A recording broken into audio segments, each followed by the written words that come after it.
It's Ayabelle's first time eating solid food. So ito na nga mga moms, ito nga yung first time nakakain niya si Aya ng solid food. Si nanay nga yung nagtimpla ngayon. Kasi nga ay baka nga masubrahan sa lapot yung maitimpla ko kay Aya. Sabi nga niya na manood ka muna dyan. Dito nga ibinubuksan niya na yung Cerelac. At kaagad niya naman na itinaktak na.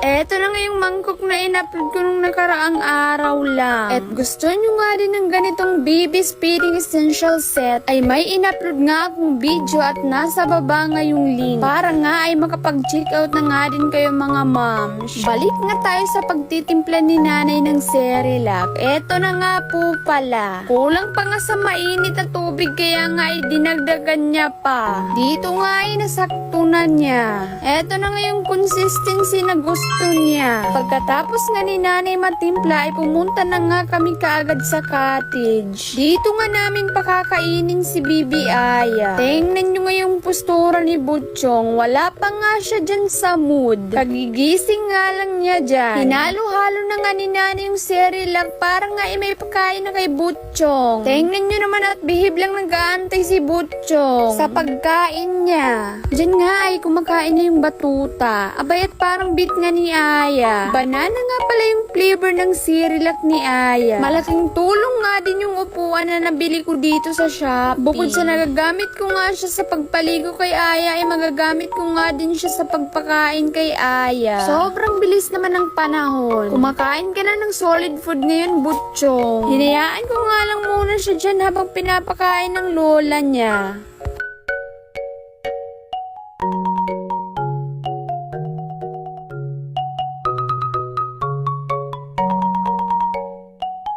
Dito nga tawang-tawa nga kami sa reaction ni Aya. Tingnan nyo nga at nangangaway nga siya dyan. Fast forward nga ay tapos na nga si Yaya Bells kumain at nililibang na nga namin siya dyan. Napaka-pretty naman ng Yaya Bells na yan. Balik nga siya dyan sa pagkukulit. Nakikipagsabay na nga siya dyan sa maritisan. Abay tuwang-tuwang Butchong ah. Wag nyo na nga pansinin yung hairstyle niya. Di ko nga alam kung jinky ba yan or ano. Ganon talaga pag may anak kang babae na para bang may sarili kang manika. Pagpasensyahan mo na yung mama mo, Aya Bells. Maraming pinagagawa sa buhok mo. Bumili tayo ice candy. Ha? Ikaw ka dapat ice candy? Ha?